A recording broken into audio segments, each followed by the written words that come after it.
Welcome to the MS&Me Radio Network.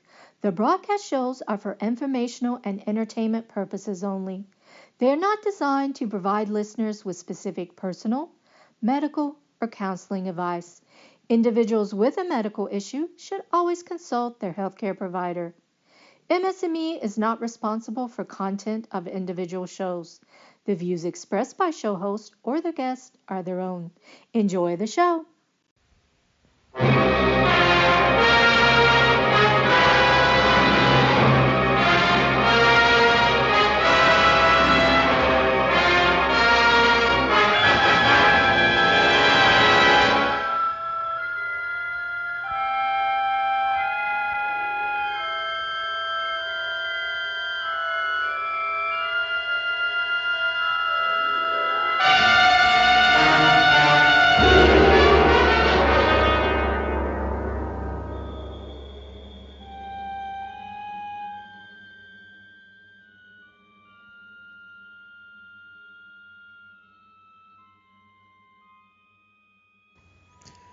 Welcome back, finally, to the YEG MS podcast. I need to apologize for the delay in getting another episode out. I could make a bunch of excuses, but I'm not going to. What I can say is that I've been extraordinarily busy over the last month and a half, 2 months since the last time I recorded. And the reason for it's quite simple. I just had a really busy schedule. I switched jobs in December, and I've been basically traveling for the better part of the last month all over Western Canada. I've been in Vancouver, Whistler, Penticton, Calgary, etc., etc. In addition, I've had some other things going on that are more related to MS. I hope now that things have settled down, I'm going to get back into a regular routine and get more consistent again. I think I've done this in the past, and regular listeners would know. Sometimes I go through breaks. But I can say this: it hasn't been anything to do with MS. I haven't had any new symptoms or anything like that. In fact, I'm probably feeling better right now than I have in 20 years. So no complaints that way. Well, where should I start? Well, first, why don't we talk about some of the travel I've been doing. So my job is I'm the Western Canadian rep for Romano McGann. We manufacture parking and access control and security camera systems, and that's taken me, on the road quite a bit over the last month,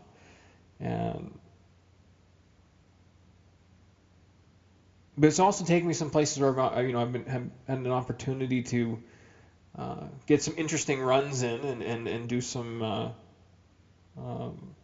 fun stuff. For example, I had to go to a trade show in Whistler, and my wife came with me. She stayed. We just left a little bit early. We stayed over the weekend, made a weekend out of it, and then she left on the Monday, and I had to stay for a couple extra days to do the trade show. And then one day we hiked up to the top of, well, I shouldn't say we hiked all the way up. We took the gondola up almost to the peak of Whistler Mountain, and then there's about a 2-kilometer hike up to the peak, which was like phenomenal. And the coolest thing is the road going up to the peak. They must have some sort of tank-like plow or something that does it, because they managed to keep the road up clear. Because there's still a lot of snow up there, and I'll put some pictures in the companion notes on the Own Multiple Sclerosis website so you can see them. So you're walking up this road, this gravel road, but there's these ice walls on the side, and they have to be 15 to 20 feet high. You kind of makes you want, it was kind of reminiscent of Empire Strikes Back when they're in that ice base, except for they're like 15 to 20 feet high as compared to maybe 9 or 10 feet high. Really cool. And then we went and did once you get up there, you can take the gondola up to near the top of Whistler, and from there you can take a gondola across to the top of Blackcomb Mountain, which was, for somebody like me who isn't thrilled about heights, it'd be the nicest way to put it. You're basically just on a cable for like, I don't know, it's got to be 2 or 3 clicks, and there's not like, from one peak of our mountain to another. Um, the people in our car could tell that I was pretty nervous. Um, and this one lady started making fun of me, but I was being a big baby, so things happen. And then I got to spend some time in Penticton. Was that last week? And while I was there, I got to do some running along Lake Okanagan. And for my listeners in the U.S. that may not be familiar with these places, just look them up on Google Earth. And Okanagan Lake is beautiful, and Penticton's beautiful. It's this small city that's in between Lake Okanagan and Lake Skaha. And there's this channel you can tube in between the two lakes where you can tube down. And I hadn't been back to Penticton in about 30 years last time I was there. I actually went to hockey school there in like 1991 and 92, so maybe a little less than 30 years. But it was great. I mean, it was great to be able to go to places like that and run some different terrain and get in shape. The other thing, it's official. I've announced that I'm going to be doing the really long run to NMS again. It's going to make a comeback in May of 2019. This time it's going to be a run from Fort Saskatchewan, which is a suburb of Edmonton, to Devon, which is another suburb of Edmonton, through the river valley. And again, for any listeners out there that aren't familiar with Edmonton, Alberta, Canada, and the surrounding area, we have this beautiful river valley that runs through the center of the city. And Fort Saskatchewan's on one end of that, and Devon's on the other end. I haven't measured it yet. Roughly, I think it's going to be around 100 kilometers. I'm excited about it because I've really fallen in love with trail running over the past number of years since I did the first 2 really long runs, and doing ultramarathons in places like Kamloops and Kamloops, and even one near closer to home in Edmonton. And it'll be nice not to be running on the highway, not being in traffic, not being on the asphalt. And then the trees and that will give some, if it's a hot day, there'll be some shade. And it's also easier on your joints and that to run on trail than it is versus running on asphalt. So that's going to be really cool. And actually, was it last week or the week before? I don't even remember. My days are all messed up right now. But I was actually on the radio on Cruise 95 FM here in Edmonton on the locker room. And they invited me on to talk about it, even though we have a year, and it sounds like it's going to be kind of more of a regular thing, like maybe once a month where I'll be on to chat about my training and all that stuff. If anyone listening wants to be part of the really long run, what it is, it's an ultramarathon distance, but I'm the only one who runs it. I mean, I shouldn't say the only one. The first year I ran the whole distance, and then I had support runners meeting me along the way, and they'd run for 5, 10, maybe 15 or 20. Some of them ran like up to 20 kilometers with me. And they'd kind of start and go as I'm running along the route. The first 2 was from Leduc, Alberta to Leduc, Alberta to Camrose, Alberta, along the highway. And so they would meet me along the way, and we'd pick up a support runner, drop off a support runner, pick one up, drop one off, which was really nice because it kept it fresh for me. The really cool part about that is both years I met people along the route that I'd never met before. They'd either gotten a hold of somebody I knew or my mom or someone and wanted to be part of it. That's one of the coolest things about the really long run and why I want to do it again. I mean, it's great to raise money for the MS Society. It's great to raise awareness, and all that stuff's fantastic, but it's the people that I've met along the way that really make it. That's what I get out of it. That and I enjoy doing what people tell me are crazy distances. I don't see it that way, but c'est la vie. That's the way she goes.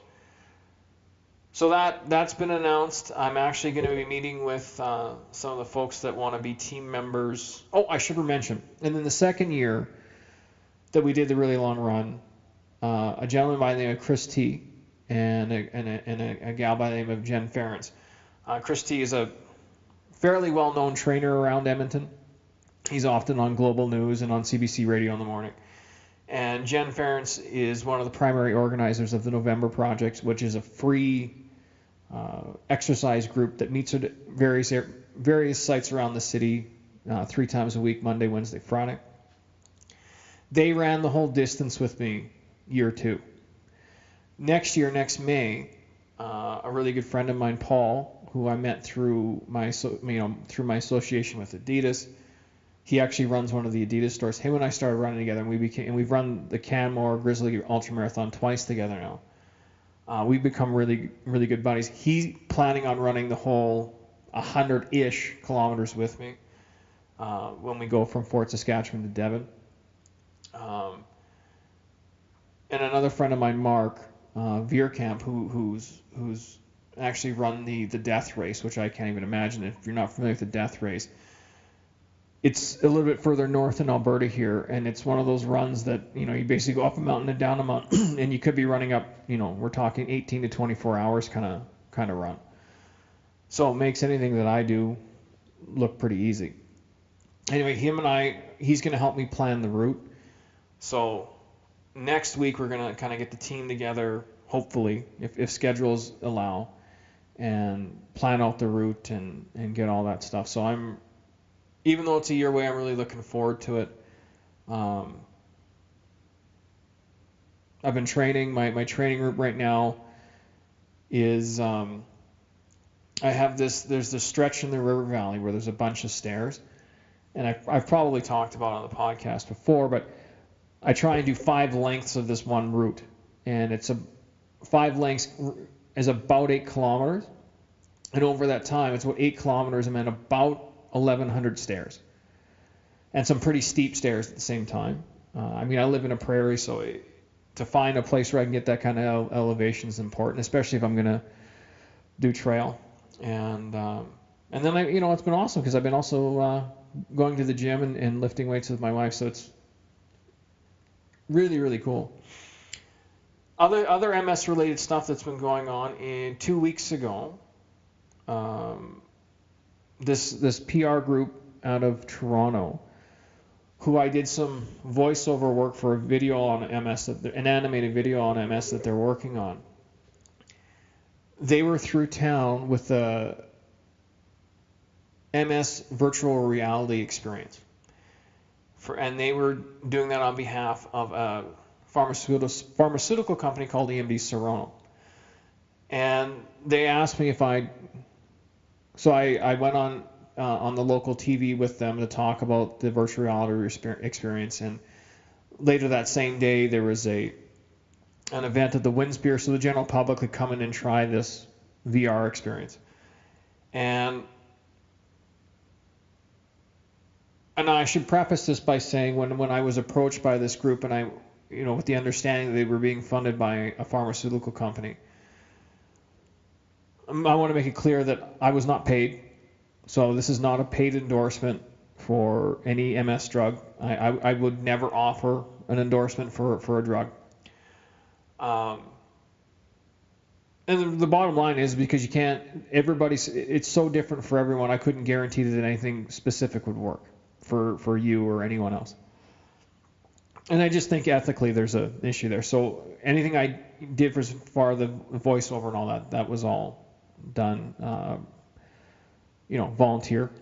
And as far as the, going on TV with them and going, to this event to show off their virtual reality, again, that was done. I was not paid for it, and I'm not being paid to speak about it right now. So I want to make that 100% clear. And when they approached me about it, I wanted to make that clear that I wouldn't give an endorsement for any sort of pharmaceutical that they might be offering. And they were completely cool with that. So I was happy to be involved. And I'm happy that I got a chance to be involved because the virtual reality experience was really cool. And the reason why it was really cool is the whole virtual reality experience was based around trying to get people without MS to try and understand what it's like for somebody who lives with MS. And I'm sure it's similar for most of you listening who have MS insofar as it's hard to explain to people who don't have it what's going on with you. And it's, if you have a more severe form of MS, like a progressive form of MS, where maybe you're walking with a walker, or you're in a wheelchair, or even, more progressive than that. It's easier for somebody who doesn't live with that to understand, because the disease is visual. You can see it. There's a wheelchair, there's a walker, but when you're relapsing remitting like me and others, to meet me you'd never know. And when I'm running stairs and doing this stuff, you'd never know. I don't think anyone would ever guess that there was something amiss. And I even know in my home life and in my family life, it's never intentional, but sometimes my wife or my kids, and even my extended family, they forget, right? So when I'm having a fatiguey day, how do you explain that to somebody? When you just can't find a word, how do you explain that to somebody? When your wife tells you something and reminds you like a half an hour later, and it's completely gone, like it just didn't even register. Again, how do you explain that? I mean, if you're like with me and you've got tinnitus and you've always in your hearing imbalance and all these different things. I mean, I could go through the list and take up the rest of this episode, but I think my point's made. And what I found about this virtual reality experience is that they got it. I mean, it would be enough for somebody to go, oh, okay, I get it now. So when you're in, so they put these goggles on you, and it's basically, it's a narrated sort of tour of your brain, and it's showing, okay, well, when this particular, like ocular neuritis happens, or tinnitus happens, or memory loss, or any of that stuff, when any of that stuff happens, this is what's going on. And then in the virtual reality, in the goggle, they try and immerse you in an experience that would give you a similar feeling, or at least something where you could relate to what somebody with MS experiences. I know Edmonton was the last stop on the tour, but if you see, or if you're in Canada and you see it, because I know they're planning on doing another tour with it, and you're curious, I'd stop by. I'm actually going to reach out to them and see if I can get a copy of this thing, because they just had like an Android smartphone. They popped it into a pretty high end. What's that? I can't remember. Again, here we go. Right? I can't remember off the top of my head, but that those really expensive virtual reality glasses you can get. Not the cheap ones like I have, but there's a really expensive pair. And yeah, it was cool. And fortunately, my mom got a chance to see it. My kids got a chance to see it, and it was pretty cool. I think that's all the MS. Oh yeah, and then my dad finished the MS bike tour on Sunday. They had brutal weather again. It seems like it's the same day every year for the MS bike tour from Leduc to Camrose. But he made it, and I got asked, did you feel bad that you didn't do it, man? No. Nope. I'm okay. I've run it. I've ridden it 5 times, and now I've decided that between running to raise money for the MS Society and doing the MS Bike Hinton ride every year, that's enough. And the reason why I like the MS Hinton ride versus the Leduc, it's on a mountain bike. You go up a mountain, you come down a mountain. That's what I grew up doing as a kid. Grew up doing as a kid. So I just enjoy the heck of it out of that one. And I will be doing it again this September.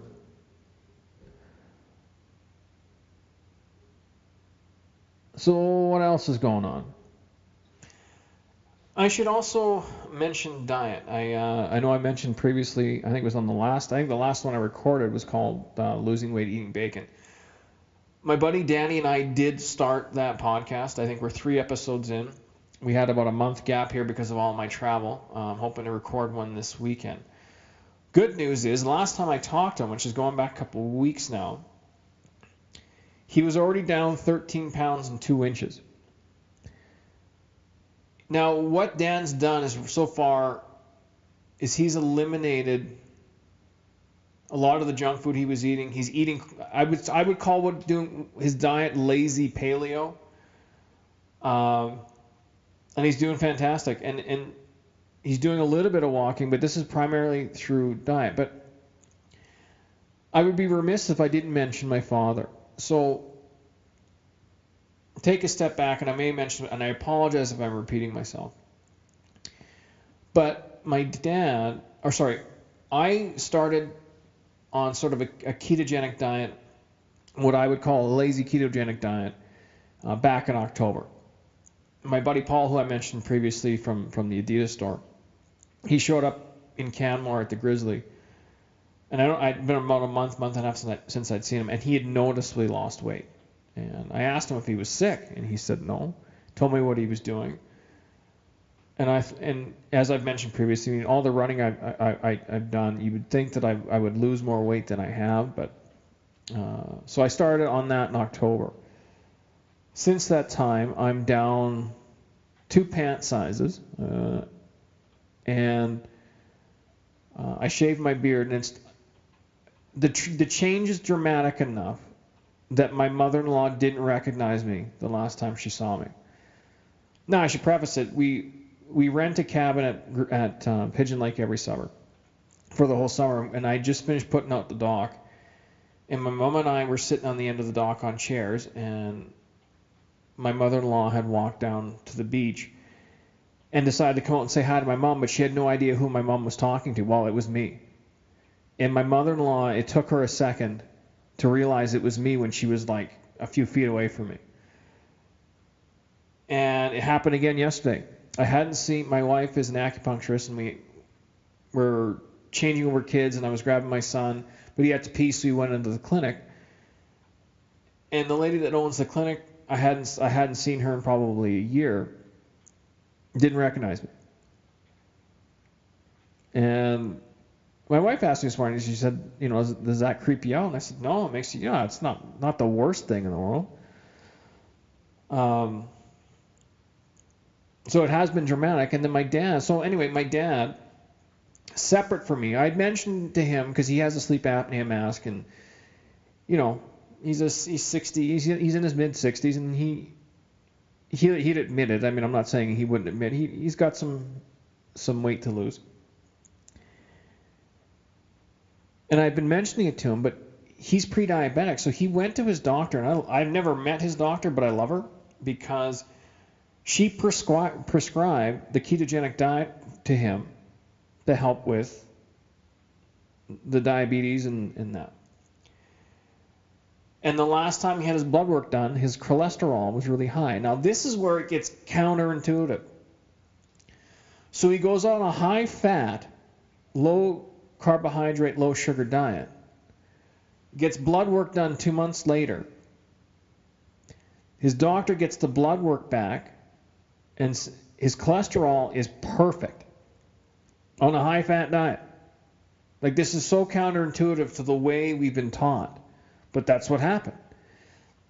And his cholesterol was so good, his doctor asked him, "Are you on Lipitor?"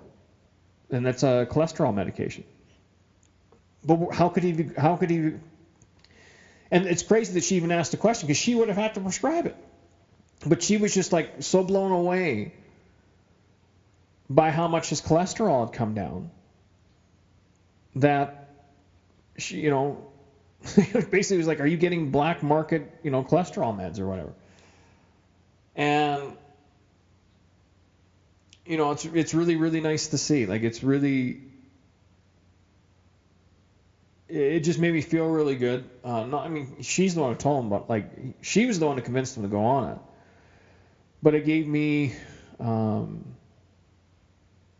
confidence that what I'm doing is correct. Like I had a physical about a month and a half ago, and I still have to get my blood work done.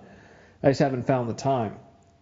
But when I was in there, my pulse was perfect. My weight was just a little bit high. Like she said, you've got about 10 pounds to lose, which, considering not that long ago I had 50 to lose, I mean, that's pretty good. But my pulse was perfect. Blood pressure was good. All that stuff was good. And this is all anecdotal. This is all subjective. You'd have to look into it yourself. You can find enough stuff on YouTube and online from guys like Dr. Perlmutter and ketosis and ketogenic, and there's enough information out there. But if that's something that interests you, I definitely recommend looking into it. This is going to be a shorter episode today. I'm just going to do the 27 minutes, just the MS&Me radio length that they give me, and then I'll get back into longer episodes next week. To all my listeners, thanks for your patience. I apologize for the lapse. It was unintentional. It was just the reality of it. And when you have a podcast that gets listened to by several hundred people and not several thousand people, there's no money in it. So I have to stop to earn a living. So I have to pay attention to my employment. Anyways, that's all my time for episode number 38. Untitled at this time. Title to be added after I finish recording this. As always, if you want to get a hold of me, you can email me anytime at Sean, SEAN, at ownmultiplesclerosis.com. You can find Own Multiple Sclerosis on Facebook, and you can find me on Twitter at ownms.com. See you later.